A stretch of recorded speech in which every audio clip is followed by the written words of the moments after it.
साथियों नमस्कार, जय हिंद। स्वागत है आप सभी का। आज हम लोग बात करेंगे भारत के संवैधानिक विकास के ऊपर, which is very very important question. आज के सेशन से आपको जरूर प्रश्न मिलने हैं आपकी परीक्षा में। मोस्ट इंपॉर्टेंट एमसीक्यू है। 1773 के रेगुलेटिंग एक्ट से लेकर हम लोग बात करेंगे भारत शासन अधिनियम 1947 तक, है ना। भारत स्वतंत्रता अधिनियम जब 1947 में पारित हो रहा है, और सबसे महत्वपूर्ण दस्तावेज भारत शासन अधिनियम 1935, इसके ऊपर भी हम लोग बात करेंगे। चलिए क्लास में जुड़ जाइए आप सभी लोग, और एक एक करके सभी महत्वपूर्ण प्रश्नों की तरफ गो थ्रू होते हुए हम लोग एक एक क्रम में सभी चीजों को समझेंगे, ठीक है। और आपके अपकमिंग एग्जाम के लिए बहुत ही इंपॉर्टेंट है भारत का संवैधानिक विकास। थोड़ा सा बैकग्राउंड में आपको समझाना चाहूंगा, इसमें बताना चाहूंगा कि जब 22 अक्टूबर 1764 को, ध्यान से सुनिएगा, है ना, 22 अक्टूबर 1764 को बक्सर का युद्ध हो रहा है सर, डेट के साथ 22 अक्टूबर 1764, ठीक है। और बक्सर के युद्ध की विजय के बाद इलाहाबाद की संधि होती है 1765। पहली संधि 12 अगस्त 1765, मुगल सम्राट शाह आलम द्वितीय, और दूसरी संधि होती है 16 अगस्त 1765 को अवध के नवाब सुजाउद्दौला के साथ। और इसके बाद पूरे बंगाल पे कहीं ना कहीं आधिपत्य स्थापित हो गया ब्रिटिश कंपनी का, और वो 7 साल बेशर्म लूट। और जो अब बंगाल के गवर्नर नियुक्त किए गए, पहला बंगाल का गवर्नर बना रॉबर्ट क्लाइव, और उसके बाद जो गवर्नर है वो अपने मनमर्जी काम करने लगे। यानी ब्रिटिश सरकार से तो रेवेन्यू ले ही रहे हैं, भारतीयों से तो ले ही रहे हैं, और एडिशनल लूट कर रहे हैं। तो ब्रिटिश सरकार ने ब्रिटिश कंपनी पर नियंत्रण स्थापित करने के लिए रेगुलेटिंग एक्ट यानी चार्टर एक्ट की एक श्रृंखला शुरू करने का प्रावधान कर दिया कि हमें हर गवर्नर पे नजर रखनी है, जिसको भी हम अपॉइंट करके भेज रहे हैं। और ये शुरुआत होती है 1773 के रेगुलेटिंग एक्ट से, और ये भी था एक चार्टर एक्ट। ये क्या था? एक चार्टर एक्ट था। यहाँ पे आप लोग ध्यान दीजिए। और इसमें इन्होंने कहा कि ये जो भी चार्टर एक्ट होंगे ये 20 वर्षों के लिए वैलिड होंगे। 20 वर्षों के बाद हम लोग इसमें इसको रिन्यू करेंगे, ऐसा इन्होंने इसमें प्रावधान कर दिया।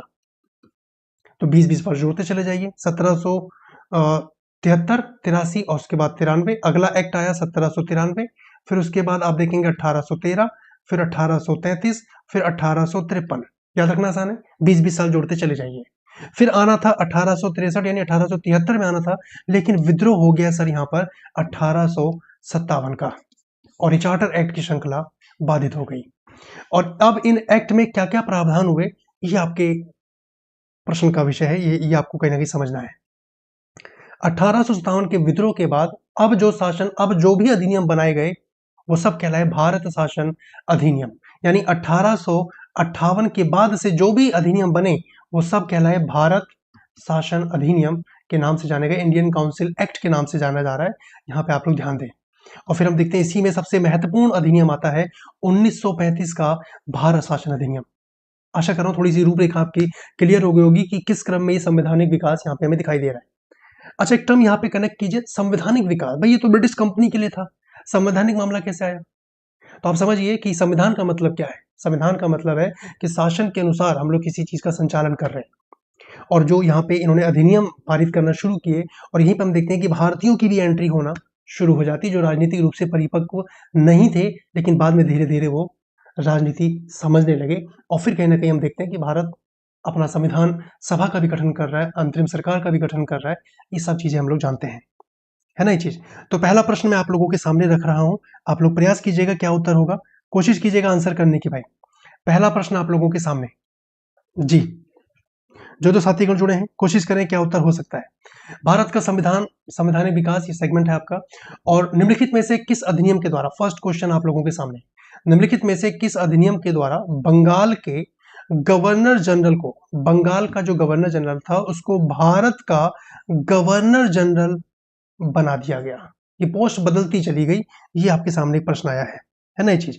तो किसको बदला गया है इसके क्रम में, ये आपसे यहाँ पे प्रश्न पूछा जा रहा है। प्रयास कीजिएगा भाई क्या उत्तर हो सकता है। जी, क्लास आई बिलीव सबको लिंक मिल गया होगा क्लास का, और सभी साथीगण क्लास को जरूर शेयर कर दें अपने मित्रगणों में, और बता दें भाई क्लास शुरू हो गई है। एक एक पॉइंट बारीकी की तरफ से हम लोग आगे बढ़ते हुए चल रहे हैं। तो आपसे पूछा जा रहा है कि बंगाल के गवर्नर जनरल को भारत का गवर्नर जनरल कब बनाया जा रहा है? 1773 का regulating act, Pitt's India act 1784, charter act 1833 या इंडियन काउंसिल एक्ट 1861। मैंने कहा ना 1857 के बाद जो भी एक्ट आए वो सब इंडियन काउंसिल कहलाएंगे। 1857 से पहले जो थे वो चार्टर एक्ट कहलाएंगे, रेगुलेटिंग एक्ट। अब आपके मन में आ रहा होगा सर ये तो पिट्स इंडिया एक्ट है। तो आप देखिए 1773 से 93 में आना चाहिए था, लेकिन उससे पहले सरकार चेंज हो गई। पिट्स द यंगर ये कहीं ना कहीं यहाँ पे प्रधानमंत्री के रूप में सामने आ जाते हैं, है ना ये चीज। तो यहीं पे फिर हम देखते हैं कि पिट्स इंडिया एक्ट सामने आ रहा है, इसमें कहीं ना कहीं कई सारे बदलाव ये इसके अंतर्गत करता है। ये पिक्चर हमें कहीं ना कहीं यहाँ पे दिखाई देती है। ठीक है, चलिए सोच लिया आपने आंसर। अब जरा समझिए यहाँ पे 1773 रेगुलेटिंग एक्ट ये इनके द्वारा पारित किया गया पहला एक्ट था, है ना। इसमें जो पहले बंगाल का गवर्नर था उसको बंगाल का गवर्नर कर दिया गया, बंगाल का गवर्नर जनरल कर दिया गया, बंगाल का गवर्नर जनरल कर दिया गया, ये 1773 के रेगुलेटिंग एक्ट के तहत। और पहला गवर्नर जनरल बंगाल का बन रहा है वॉरेन हेस्टिंग। कौन बनता है सर? Warren Hastings. यहाँ पे आप लोग ध्यान दें, ठीक है। उसके बाद यहाँ पे ध्यान दीजिएगा कि 1833 का चार्टर एक्ट आया, 1833 का चार्टर एक्ट आया और यहाँ पे इस बंगाल के गवर्नर जनरल को कर दिया गया भारत का गवर्नर जनरल। जो प्रश्न आपसे पूछा गया है, भारत का गवर्नर जनरल, इसको क्या कर दिया गया? भारत का गवर्नर जनरल कर दिया गया। यहाँ पे आप लोग ध्यान दें, है ना। और कौन बनता है? लॉर्ड विलियम बेंटिक, है ना, विलियम बेंटिक बनते हैं। यहाँ पे आप लोग ध्यान दीजिए, विलियम बेंटिक पहला। आप ध्यान दें कि भारत का गवर्नर जनरल कहीं ना कहीं बन रहा है 1833 के चार्टर एक्ट के तहत। ठीक है जी, तो आशा कर रहा हूं बिल्कुल क्लियर हो गया होगा। यहाँ पे आप लोग ध्यान रखें। अगला प्रश्न देखिए, सेकंड क्वेश्चन आपके सामने। रेगुलेटिंग एक्ट 1773 के अंतर्गत कलकत्ता में स्थापित सुप्रीम कोर्ट का मुख्य न्यायाधीश कौन था? यह आपसे यहाँ पे प्रश्न पूछा गया है कि सुप्रीम कोर्ट का मुख्य न्यायाधीश कौन बनाया जा रहा है। ये प्रश्न आप लोगों के सामने। देखिए 1773 का जो रेगुलेटिंग एक्ट आया, इसमें कलकत्ता में उच्च न्यायालय की, सर्वोच्च न्यायालय की स्थापना की गई, है ना। इस एक्ट के तहत, मैं यहाँ पे मार्क कर रहा हूं, आप आंसर दीजिएगा प्लीज। इस एक्ट के तहत हम देखें तो सर्वोच्च न्यायालय की स्थापना, है ना, यहाँ पर हम देखते हैं कि सर्वोच्च न्यायालय की स्थापना कहीं ना कहीं की जा रही है, सर्वोच्च न्यायालय की स्थापना की जा रही है, बिल्कुल आप जानते हैं, है ना। और उसके बाद हम देखें कि इसके अंतर्गत मुख्य न्यायाधीश यहाँ पे बनाए गए सर एलिजा एम्पे, है ना। मुख्य न्यायाधीश कौन बना दिए गए? एलिजा एम्पे को बनाया गया, एलिजा एम्पे, इनको मुख्य न्यायाधीश बनाया गया। विकल्प नंबर सी आप लोगों का बिल्कुल सही होगा, है ना, विकल्प नंबर सी जी, विकल्प नंबर सी एलिजा एम्पे, ये बिल्कुल सही उत्तर है आप लोगों का, यहाँ पे ध्यान दें, ठीक है ना ये चीज। अच्छा, 3 अन्य न्यायाधीश भी बनाए गए। एक तो मुख्य न्यायाधीश हो गया, एक मुख्य न्यायाधीश थे और 3 थे अन्य न्यायाधीश, 3 थे अन्य न्यायाधीश। ये पॉइंट यहाँ पे ध्यान देना है, 3 अन्य न्यायाधीश थे। यहां से एक प्रश्न आपको बन सकता है ना। चैम्बर लेमिस्टर, मैं नाम यहाँ पे लिख दे रहा हूँ, चैम्बर्स लेमिस्टर्स नाम याद रखें, बिल्कुल एग्जाम में जा सकते हैं, है ना। और हाइड कनिस्ट, क्या नाम है? हाइड कनिस्ट। ये 3 अन्य न्यायाधीश, तो कुल मिला के 4 न्यायाधीशों के साथ ये सर्वोच्च न्यायालय स्थापित हो जाता है। यहाँ पे आप लोग ध्यान रखें। और अगर किसी व्यक्ति को इस सर्वोच्च न्यायालय से असुविधा है, वो इसके निर्णय से नाखुश है और अगर वो अपील करना चाहता है तो कहाँ जा सकता है? भाई आज की डेट में तो नहीं जा सकता, सर्वोच्च न्यायालय सर्वोपरि है, तो सर्वोच्च न्यायालय में दोबारा रीअपील कर सकता है। लेकिन उस दौरान अगर सर्वोच्च न्यायालय से कोई नाखुश है तो वो जाएगा लंदन, जिसका नाम है प्रीवी काउंसिल। यानी यहाँ पे अपीलीय न्यायालय क्या था? यहाँ पे अपीलीय न्यायालय ये क्या बनाया गया? ये प्रीवी काउंसिल था। यहाँ पे आप लोगों को ध्यान देना है, प्रीवी काउंसिल, अपीलीय न्यायालय था प्रीवी काउंसिल। और ये कहाँ हुआ करता था सर? ये होता था लंदन में। इसको बिल्कुल ध्यान दीजिए, है ना ये चीज, ठीक है। अगला देखिए, अगला प्रश्न आपके सामने, तीसरा प्रश्न है, निम्नलिखित में से कौन रेगुलेटिंग अधिनियम में दिए गए गवर्नर जनरल की काउंसिल का सदस्य नहीं था? काउंसिल का सदस्य नहीं था। 1773 का जो रेगुलेटिंग एक्ट आया, प्रयास कीजिएगा उत्तर करने का। रेगुलेटिंग एक्ट जो आया, चार्टर एक्ट था। रेगुलेटिंग एक्ट जो आया, मैंने आपसे कहा कि 1857 के विद्रोह से पहले जो जो एक्ट आए वो सब चार्टर एक्ट थे, सबको चार्टर एक्ट ही कहा जा रहा है। और इसमें हम देखते हैं कि गवर्नर जनरल जो बनाया गया, बंगाल का गवर्नर जनरल वॉरेन हेस्टिंग, उसके लिए, उसकी सहायता के लिए आप कह सकते हैं एक काउंसिल कहीं ना कहीं बना दी गई, गवर्नर जनरल की परिषद बना दी गई, आप ये कह सकते हैं। गवर्नर जनरल की एक परिषद कहीं ना कहीं यहाँ पे बना दी जाती है। और यहाँ पे आपसे प्रश्न बनेगा कि जैसे पूछा गया है कि कौन सा सदस्य नहीं है, तो यहाँ पे आप लोग ध्यान दीजिएगा कि 4 सदस्यों के साथ ये गवर्नर जनरल बनाई जाती है, 4 सदस्य। और जब पिट्स इंडिया एक्ट 1784 आता है तो एक सदस्य इसमें से हटा देते हैं। तो ये सारा मामला था कि वॉरेन हेस्टिंग पर कहीं ना कहीं नजर रख सके। और 4 सदस्य कौन है, मैं नाम लिख रहा हूं, ध्यानपूर्वक देखिएगा। एक है क्लेवर है ना, क्लेवरिंग है। और दूसरा है फ्रांसिस, अगला नाम है यहाँ पे हमारे सामने फ्रांसिस, यहाँ पे ध्यान दीजिए। अगला नाम है मॉनसन और अगला नाम है बोरवेल। तो ये 4 व्यक्ति हैं जो इस परिषद के अंतर्गत सम्मिलित हैं। शुरुआत के 3 जो व्यक्ति हैं इनका संबंध ब्रिटेन से है। इनका संबंध कहां से है, ब्रिटेन से है। और ये तुरंत कानाफूसी करेंगे जैसे अगर वॉरेन हेस्टिंग ने कुछ इधर उधर किया। और एक भारतीय, ये भारत के संबंध, ये भारत में मौजूद है, इसके साथ में ये पॉइंट यहाँ पे याद रखें। तो आपसे पूछा गया कौन सदस्य नहीं है, भाई क्लेवरिंग है, मॉनसन है, बोरवेल है ना, क्लेवरिंग, मॉनसन, बोरवेल, फ्रांसिस भी है, लेकिन लेमास्ट्रे नहीं है। विकल्प नंबर सी आपका सही उत्तर हो जाएगा। तो आशा कर रहा हूं इंपॉर्टेंट क्वेश्चन है, बिल्कुल मार्क कर लीजिए, यहां से एक प्रश्न बन सकता है, इसको ध्यान रखें। ठीक है जी क्लियर है। लेमास्ट्रे बेसिकली ये न्यायाधीश नियुक्त होता है, ये इस गवर्नर जनरल की परिषद का सदस्य नहीं है, यहाँ पे आप लोग याद रखें। क्लियर है यहाँ तक की पिक्चर जी। और ये गवर्नर जनरल की परिषद जो 4 सदस्य वाली थी, इसको 3 सदस्य कर दिया पिट्स इंडिया एक्ट में। इसको भी यही मार्क कर लीजिए, इसको 3 सदस्यीय कर दिया गया कब, पिट्स इंडिया एक्ट के तहत। पिट्स इंडिया एक्ट के तहत इसको कर दिया गया। यहाँ पे एक पॉइंट याद रखें। अगला प्रश्न देखिए, ईस्ट इंडिया कंपनी पर संसदीय नियंत्रण कब स्थापित किया गया। आसान सा प्रश्न हो गया है ना, आसान सा प्रश्न है कि ईस्ट इंडिया कंपनी, क्या प्रश्न है कि ईस्ट इंडिया कंपनी पर संसदीय नियंत्रण कब स्थापित किया गया। कि British east India company Bharat भेजी गई, इस पे कब नियंत्रण कंट्रोल किया जा रहा है। तो 1773 के रेगुलेटिंग एक्ट के तहत, बिल्कुल यहाँ पे आप लोग ध्यान रखें, है ना ये चीज। और इसके तहत क्या काम कर दिया गया कि जो बंगाल का गवर्नर था उसको बंगाल का गवर्नर जनरल कहीं ना कहीं पद नाम दे दिया जाता है। और इस दौरान ब्रिटेन के प्रधानमंत्री कौन, एक प्रश्न बन सकता है ना। इस समय ब्रिटिश पीएम कौन है, तो नाम बिल्कुल याद रखना है, फ्रेडरिक नॉर्थ। क्या नाम है, फ्रेडरिक नॉर्थ, ये इस समय ब्रिटेन के पीएम है, यहाँ पे नाम ध्यान रखें। अगला देखिए, निम्नलिखित अधिनियमों में से पहली बार किसमें गवर्नर जनरल ऑफ बंगाल के पद हेतु प्रावधान किया गया। गवर्नर जनरल ऑफ बंगाल मतलब बंगाल का गवर्नर जनरल अब हो जाएगा ये व्यक्ति। ये पद कौन से एक्ट के तहत है भाई, कौन से एक्ट के तहत, बिल्कुल आसान जीवन है, 1773 का रेगुलेटिंग एक्ट। ठीक है ना, ये पॉइंट यहाँ पे आपको ध्यान रखना है। एक यहाँ पे ट्रिक मैं आपको बता दे रहा हूँ, उसको याद रखें। रॉबर्ट है, आप बिल्कुल जान रहे होंगे, नहीं जान रहे नोट कर लीजिए। रॉबर्ट है विलियम की मौसी, रॉबर्ट है विलियम की मौसी, रॉबर्ट है विलियम की मौसी, इस तरीके से याद रखना है। रॉबर्ट क्लाइव, ये बंगाल का, आप देखेंगे कि बंगाल का गवर्नर बनता है ये, रॉबर्ट क्लाइव बंगाल का गवर्नर है। वॉरेन हेस्टिंग है ना, कौन है, वॉरेन हेस्टिंग बंगाल का गवर्नर जनरल बन रहा है। कौन बन रहा है, बंगाल का गवर्नर जनरल बन रहा है, गवर्नर जनरल, यहां पे याद रखें। विलियम बेंटिक, ये भारत का गवर्नर बनता है, भारत का गवर्नर जनरल विलियम बेंटिक, पूरा नाम है विलियम बेंटिक, ये भारत का गवर्नर जनरल बन रहा है।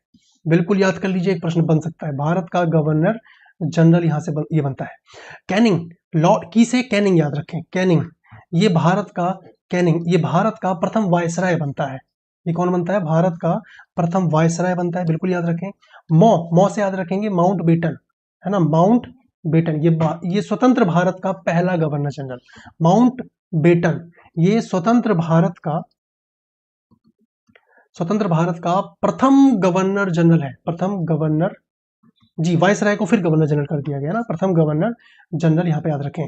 और सी राजगोपालाचारी, देखिए एक ही नाम में कई सारे नाम आ गए, कोई भी आपसे क्रम पूछा जा सकता है, क्रम में लगाइए भाई, बिल्कुल ध्यान रखना है ना। सी राजगोपालाचारी, बिल्कुल नाम से परिचित है आप। और ये स्वतंत्र भारत के प्रथम भारतीय गवर्नर जनरल, स्वतंत्र भारत के प्रथम भारतीय गवर्नर जनरल है, भारतीय गवर्नर जनरल, यहाँ पे आप लोग याद रखें। क्लियर है यहाँ तक की पिक्चर, ओके।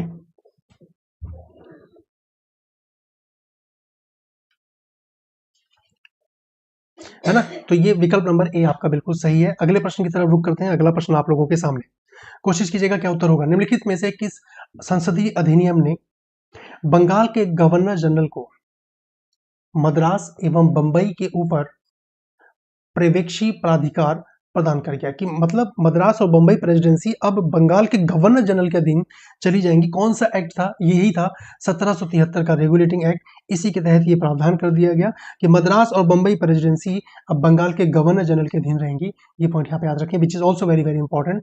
ये आंसर बिल्कुल सही है। अगला प्रश्न देखिए, सर्वोच्च न्यायालय की स्थापना के संबंध में निम्नलिखित में से कौन सा कथन सही है? सर्वोच्च न्यायालय की स्थापना के संदर्भ में कठिन सा प्रश्न लग रहा होगा, एक बार पढ़िए, बहुत आसान प्रश्न हो जाते हैं अगर आपके कंसेप्ट क्लियर है। तो कलकत्ता में सर्वोच्च न्यायालय की स्थापना 1773 के रेगुलेटिंग एक्ट के तहत की गई, बिल्कुल सही स्टेटमेंट है। तो जहां एक होगा वहां तो आंसर होने के पूरे पूरे चांस है, इनको तो हटा दो, है कि नहीं है। अगला देखिए, लेमेस्टर इस न्यायालय के प्रथम मुख्य न्यायाधीश थे। ये गलत हो गया। मुख्य न्यायाधीश तो एलिजा एम्पे थे। हाँ, ये न्यायाधीश बनते हैं लेकिन ये मुख्य न्यायाधीश नहीं थे, तो ये दूसरा गलत है। अब जहां दूसरा गलत है उसे काट दो, बचा कौन सा? विकल्प नंबर ए। बिल्कुल ऐसे अपना आंसर आप लोग निकाल सकते हैं। ए आंसर आपका यहाँ पे बिल्कुल सही हो जाता है। क्लियर है जहां तक की पिक्चर। अगला प्रश्न देखिए, बोर्ड ऑफ कंट्रोल की स्थापना किस अधिनियम के अंतर्गत की गई? बोर्ड ऑफ कंट्रोल की स्थापना कौन से अधिनियम के अंतर्गत की गई, ये आपसे यहाँ पे पूछा जा रहा है ना ये चीज। 1773 का रेगुलेटिंग एक्ट आया, है ना, रेगुलेटिंग एक्ट आया, रेगुलेटिंग एक्ट जिसको जो कि एक चार्टर एक्ट था। चार्टर एक्ट की श्रृंखला में पहला एक्ट।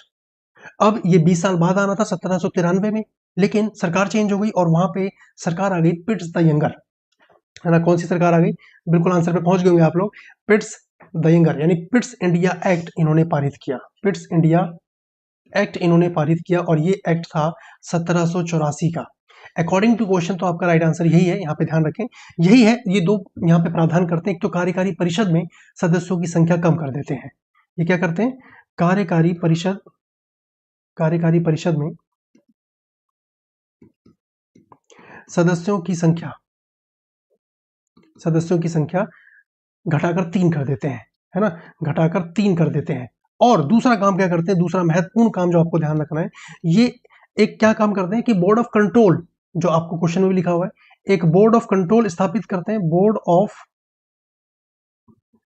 ऑफ कंट्रोल स्थापित करते हैं और इसका काम होगा, नियंत्रक मंडल था बेसिकली, और ये सारे राजनीतिक कार्य संभालेगा। ये कौन से काम करेगा? ये सारे के सारे राजनीतिक कार्य देखेगा। एक मामला यहाँ पे इन्होंने ये किया, और दूसरा इन्होंने कर दिया कोर्ट ऑफ डायरेक्टर। दूसरा विभाग इन्होंने स्थापित किया जिसका नाम था कोर्ट ऑफ डायरेक्टर।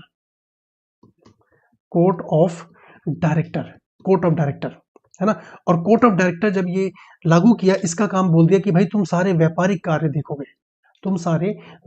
कार्य देखोगे, ये पॉइंट इन्होंने अपडेट कर दिया। ऐसा क्यों?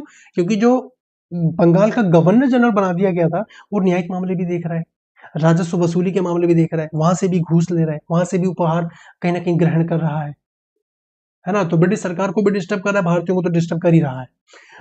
तो ये फिर रेगुलेटिंग एक्ट के क्रम में हम देखेंगे कि पिट्स इंडिया एक्ट, जहां पे ये परिवर्तन हमें यहाँ पे दिखाई देता है। क्लियर है जी। तो 1784 का पिट्स इंडिया एक्ट था जिसके अंतर्गत बोर्ड ऑफ कंट्रोल और कोर्ट ऑफ डायरेक्टर ये ला दिया गया। याद रख पाएंगे?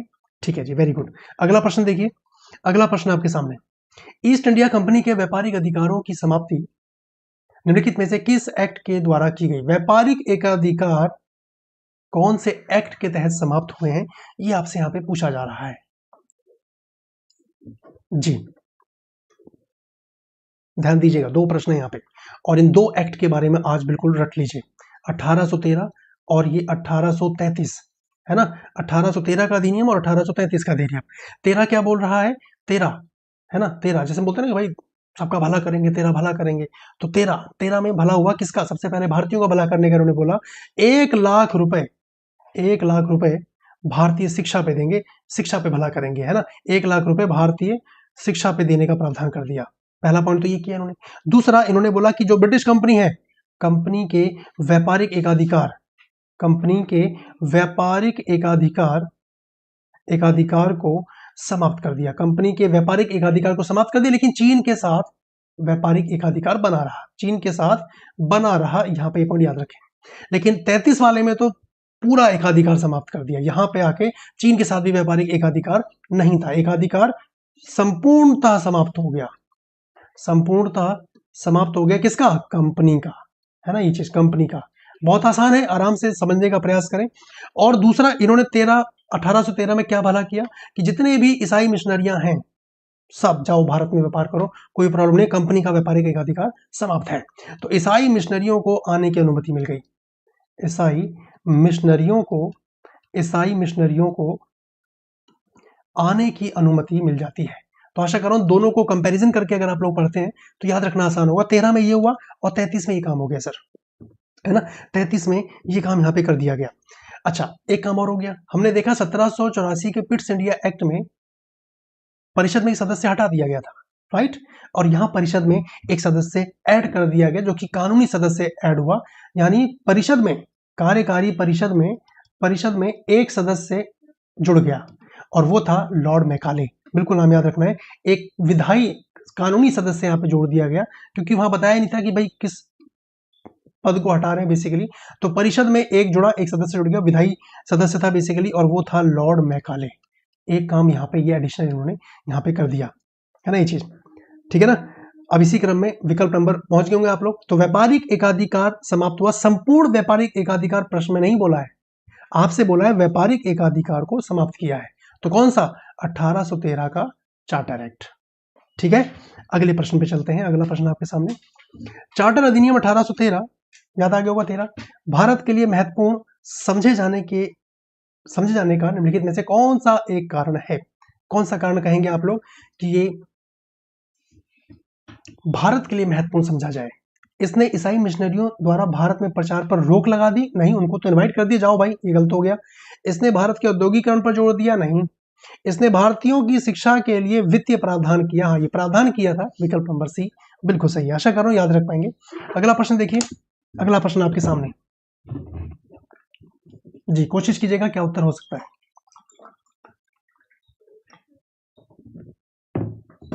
थोड़ा पानी पी लेते हैं, एक्चुअली कोल्ड फीवर 2-3 दिन से रहा और गर्म पानी को यूज कर रहे हैं ना ये चीज। कोशिश कीजिए क्या क्या उत्तर हो सकता है।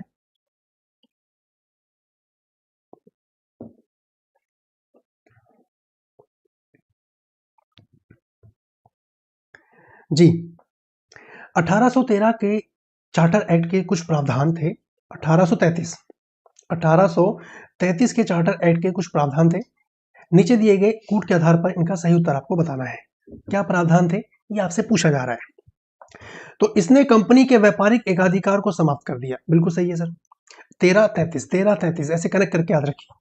इसने गवर्नर जनरल की परिषद में एक विधि सदस्य को शामिल कर दिया, बिल्कुल सही है सर। इसने प्रेसिडेंसियों के कानून बनाने के अधिकार को वापस ले लिया, प्रेसिडेंसियों के कानून बनाने के एक अधिकार को वापस ले लिया, ये बिल्कुल सही स्टेटमेंट है, ये काम ये करते हैं। इसने फोर्ट विलियम के गवर्नर जनरल का नाम बदलकर भारत का गवर्नर जनरल कर दिया, ये भी सही स्टेटमेंट है। यानी सभी यहाँ पे सही है। 1833 के चार्टर एक्ट में ये पॉइंट हमें यहाँ पे दिखाई देते हैं, बिल्कुल सही स्टेटमेंट यहाँ पे आप लोग याद रखें, है ना ये चीज, बिल्कुल।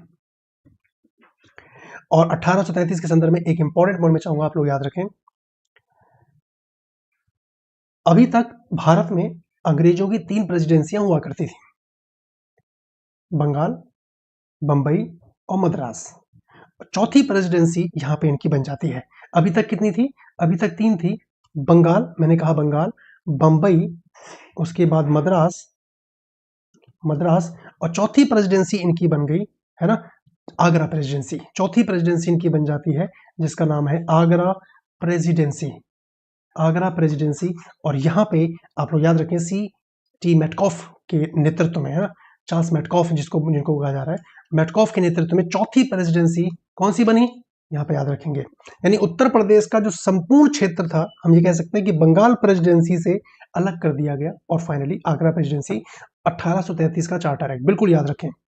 अगला देखिए, किस अधिनियम के द्वारा ब्रिटिश सरकार ने ईस्ट इंडिया कंपनी का चाय व चीन के साथ व्यापार का एकाधिकार समाप्त किया? यानी पूरा व्यापारिक एकाधिकार समाप्त हो गया। 13 में तो भारत के साथ ही था, 33, है ना, तुरंत मुंह पे आंसर आना चाहिए, तुरंत आप आंसर सोच पाए। 1833 का चार्टर एक्ट, ठीक है जी। अब जब जब इसको बोलेंगे तो तुरंत अपने मन में एक बार रिवाइज कर लेंगे। तेरह, तेरह भला होगा, यानी शिक्षा में 1 लाख रुपए। ईसाई मिशनरियां भारत आएंगी। तीसरा कि ब्रिटिश कंपनी तुम्हारा एकाधिकार, व्यापारिक एकाधिकार समाप्त है। हाँ, चीन और चाय के साथ तुम्हारा व्यापार चलेगा। 13, 20 साल बाद आया 33। 33 में आपने देखा पूरा ही व्यापारिक एकाधिकार समाप्त कर दिया गया, है ना। 4 प्रेसिडेंसियां बन गई। आगरा प्रेसिडेंसी चौथी यहाँ पे ऐड हो गई। चौथा सदस्य ऐड हो गया कार्यकारी परिषद में, लॉर्ड मैकाले। ऐसे यू पीपल कैन रिमेंबर, है ना। और भारत का गवर्नर जनरल कहीं ना कहीं बना दिया जा रहा है इस पद को, ये जो हम लोगों ने बात करी। कार्यपालिका और विधायी शक्तियां बिल्कुल अलग कर दी गई, 50-50 कर दिया गया। थोड़ा सा याद रखने के लिए बोल रहे हैं, क्योंकि आर्टिकल 50 हमें कहता है, संविधान का आर्टिकल 50 क्या बोलता है, कार्यपालिका और न्यायपालिका का पृथक्करण 50 के आसपास है, तो ऐसे याद रख लीजिए। आर्टिकल नंबर चार्टर एक्ट 1853, यहीं पे हम देखते हैं कि भाई कार्यपालिका और विधायी शक्तियां, कार्यपालिका और, ठीक है जी। तो विकल्प नंबर सी आपका राइट उत्तर है। अगला प्रश्न देखिए, किस अधिनियम ने ईस्ट इंडिया कंपनी की कब्र पर मृत्यु लेख लिखा? कौन सा एक्ट, किस एक्ट की बात हो रही है, ये आपके सामने क्वेश्चन है। ईस्ट इंडिया कंपनी की कब्र पर मृत्यु लेख लिख दिया, किसके बारे में बात हो रही है भाई? भारत शासन अधिनियम 1858, क्योंकि 57 का विद्रोह हो गया और उसके बाद सारा शासन ब्रिटिश सरकार के अंडर चला गया, है ना ये चीज। तो विकल्प नंबर ए बिल्कुल सही है। 1 नवंबर 1858 को महारानी विक्टोरिया का घोषणा पत्र पढ़कर सुनाया लॉर्ड कैनिंग ने।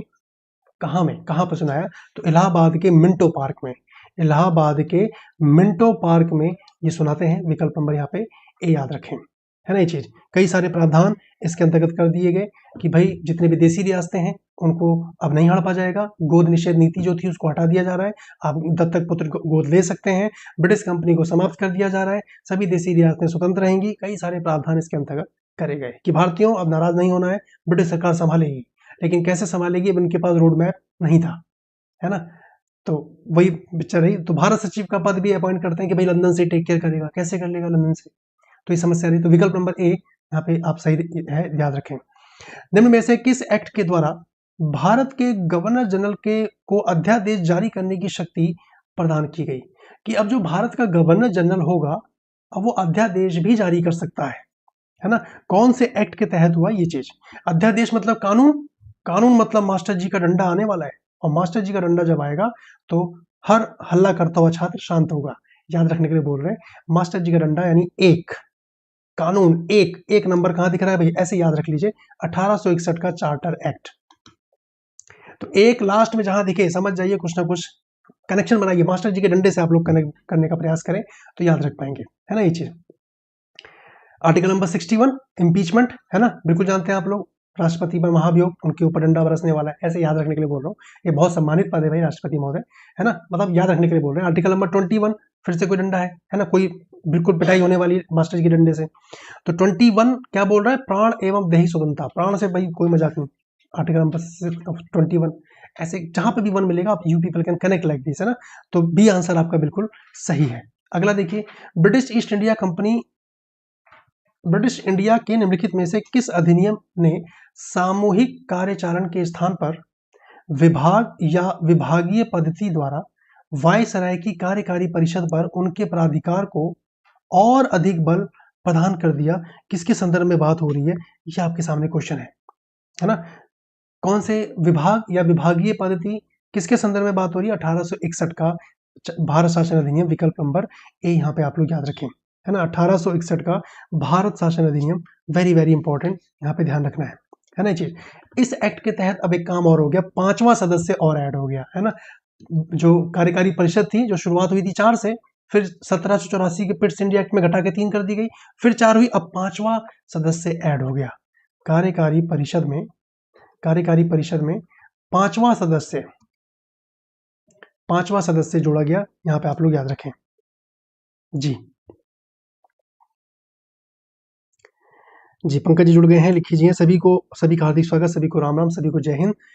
क्लास में टाइम से प्रेजेंट रहे भाई सभी लोग, है ना। भारत परिषद अधिनियम 1861, कार्यकारी परिषद में 5वां सदस्य जुड़ गया। जो इससे पहले चौथा जुड़ा था वो था विधि, यानी हम देख सकते हैं कि वैधानिक सदस्य, मतलब लॉर्ड मैकाले जिसको जोड़ा जा रहा है, विधि से संबंधित, कानून से संबंधित रहा।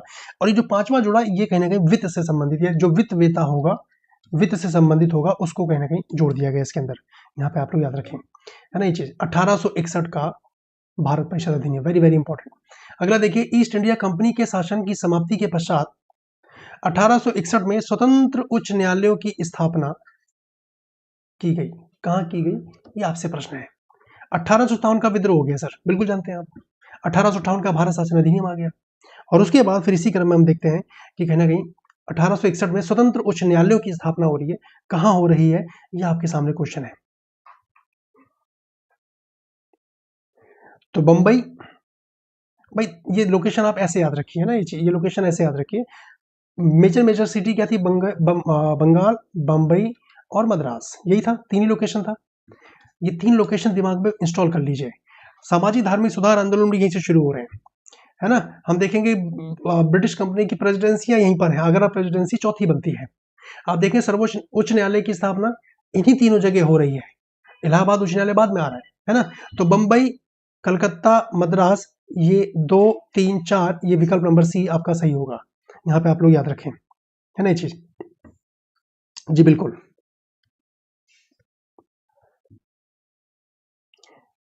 3 और 4 कर दिए, बंबई में भी था, ये गलत कर दिया, अब गलत हो गया, कोई बात नहीं, है ना। यहाँ पे ध्यान रखें, तो बंबई, कलकत्ता और मद्रास तीनों जगह यहाँ पे कहीं ना कहीं ये प्रावधान हो जाता है, और 1862 में कहीं ना कहीं इनकी स्थापना कर दी जाती है। 1862 में ये स्थापित होते हैं, यहाँ पर याद रखें, इस एक्ट के तहत, 1861 के एक्ट के तहत ये यहाँ पे कहीं ना कहीं स्थापित हो रहे हैं। अगला देखिए, भारत में अप्रत्यक्ष निर्वाचन की प्रथा किस वर्ष आरंभ की गई थी। अप्रत्यक्ष निर्वाचन की जो प्रथा है, ये किस वर्ष प्रारंभ की गई। आपको याद रखने के लिए बोल दें, हिंट पकड़ा दे रहे, हिंट पकड़ने का प्रयास कीजिए कि 1885 में भारतीय राष्ट्रीय कांग्रेस की स्थापना हो रही है, राइट।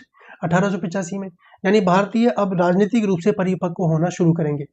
और 1885 के आसपास कौन सा ईयर है, 1885 के आसपास कौन सा ईयर है, 1892। तो अप्रत्यक्ष निर्वाचन, क्योंकि भारतीय अब कहीं ना कहीं वोट डालेंगे, है ना ये चीज। विकल्प नंबर बी आपका बिल्कुल सही है। यहाँ पे ऐसे इसको याद रखें प्लीज।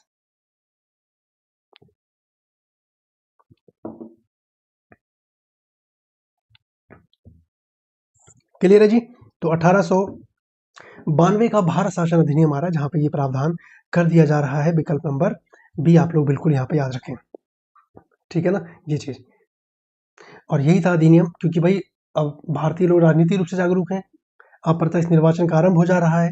भारतीयों को कहीं ना कहीं अलाउ कर दिया कि आप बजट पे चर्चा कर सकते हैं। इसी एक्ट के तहत बजट पर चर्चा करने का अधिकार, बजट पर चर्चा करने का अधिकार दे दिया गया कि आप चर्चा कर सकते हैं, लेकिन लेकिन लेकिन पूरक प्रश्न नहीं पूछ सकते हैं। लेकिन पूरक प्रश्न नहीं पूछ सकते। ये क्या मतलब है सर, पूरक प्रश्न नहीं पूछ सकते मतलब, आप जरा समझिए। जैसे आप और हम मंत्री हैं, है ना, आप भारतीय हैं, मैं ब्रिटिश कंपनी हूँ। आप अपनी सीट पे खड़े हुए और आपने प्रश्न एक रेज किया कि भाई रेलवे मंत्रालय के संदर्भ में ये बजट का मामला है, इस तरीके से हमें ये चीजें जाननी है। आपने प्रश्न बोल दिया, अब आप बैठ जाइए। अब आप पूरक प्रश्न इसके ऊपर नहीं पूछेंगे, अब आप उत्तर सुनिए, जो उत्तर आपको बताया जाएगा। अब आप उत्तर से संतुष्ट है या नहीं है, वो कोई मतलब नहीं है ना। तो पूरक प्रश्न पूछने का अधिकार नहीं है। भाई आपको कोई डाउट होगा, आप बोलेंगे भाई आप ये गलत कर रहे हैं, आपने तुरंत आंसर दूसरा क्वेश्चन दाग दिया कि गलत बोल रहे हैं आप, ये हमें इस तरीके से लेके चलना है, नहीं कर सकते थे। तो बजट पे चर्चा का अधिकार तो दिया, हाँ बोलिए कोई बात नहीं, लेकिन पूरक प्रश्न नहीं, है ना ये चीज। तो कौन, 1892 का ये एक्ट यहाँ पे आप लोग याद रखें, ठीक है जी। चलिए अगला प्रश्न देखते हैं। अगला प्रश्न आपके सामने, राष्ट्रीय आंदोलन की अवधि में जिस घटना ने मतभेद के बीज बोए व अंततः देश का विभाजन कराया, किसके बारे में बात हो रही है। बहुत ही अच्छे प्रश्नों में से एक आपके सामने जी। राष्ट्रीय आंदोलन की अवधि में जिस घटना ने मतभेद के बीज बोए और वह अंततः देश का विभाजन करा दिया, वो क्या है।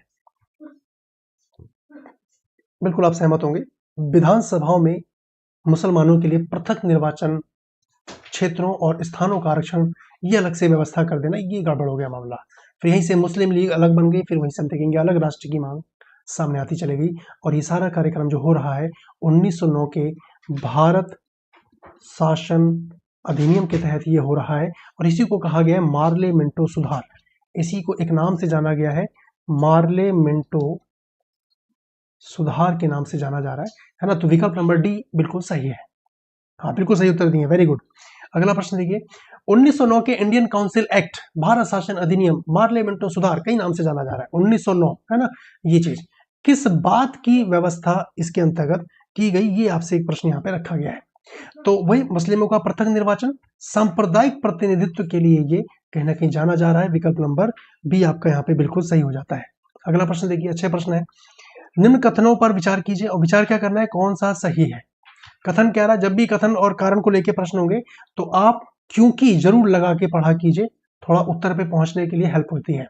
द्विशासन का अर्थ प्रशासन के विषयों का दो वर्गों में विभाजन था, बिल्कुल सही है, क्योंकि प्रांतों में उत्तरदायी शासन के बोध का परिवर्तन कराने का प्रयत्न किया गया था। ये बिल्कुल सही है, ये इसका जस्टिफिकेशन भी कर रहा है। विकल्प नंबर ए यहाँ पे बिल्कुल सही है।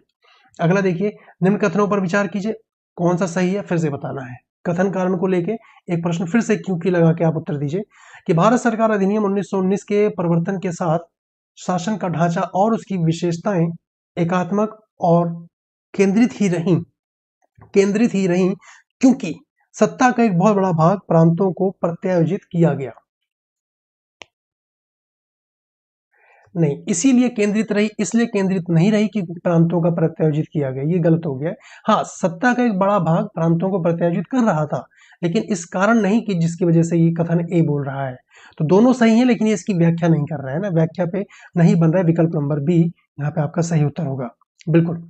अगला प्रश्न देखिए, भारत में पहली बार लोक सेवा आयोग की स्थापना जिस अधिनियम से हुई वह कौन सा अधिनियम था, ये आपसे पूछा गया है।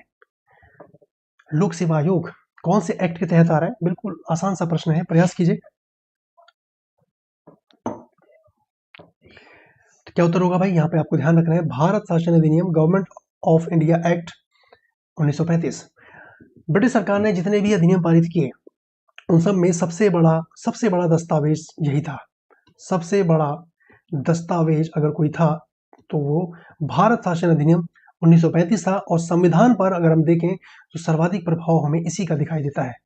संविधान पर सर्वाधिक प्रभाव हमें इसी का दिखाई देता है, बिल्कुल यहाँ पे याद रखें, है ना। विकल्प नंबर डी बिल्कुल सही उत्तर दिया, वेरी गुड।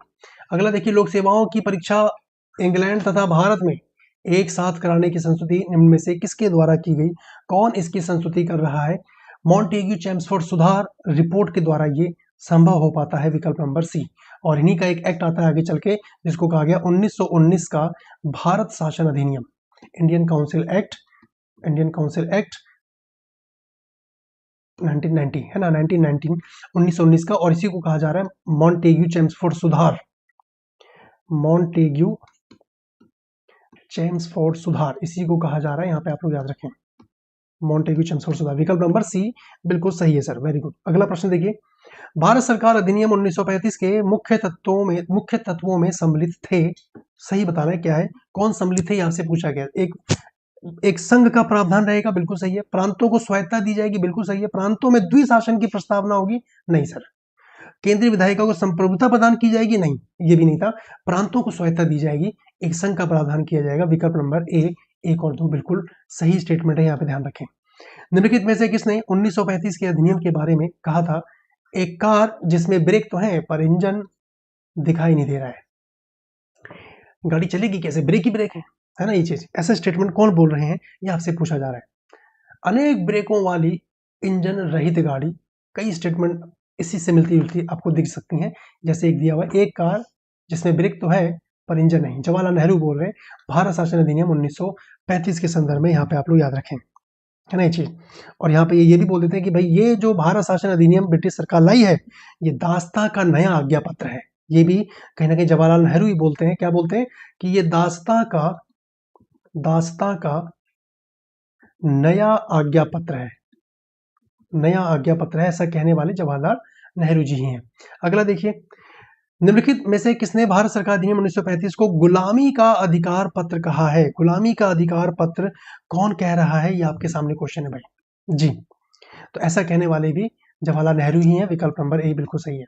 दास्ता जो मैंने अभी लिखवाया आप लोगों को, निम्नलिखित अधिनियमों में से किसके द्वारा भारत परिषद काउंसिल इंडिया को समाप्त कर दिया गया? भारत परिषद को समाप्त कर दिया। जो भारत परिषद बनाई गई थी, याद आ रहा है, 1858 के अधिनियम के तहत बनाई गई थी भाई, ये याद रखेंगे।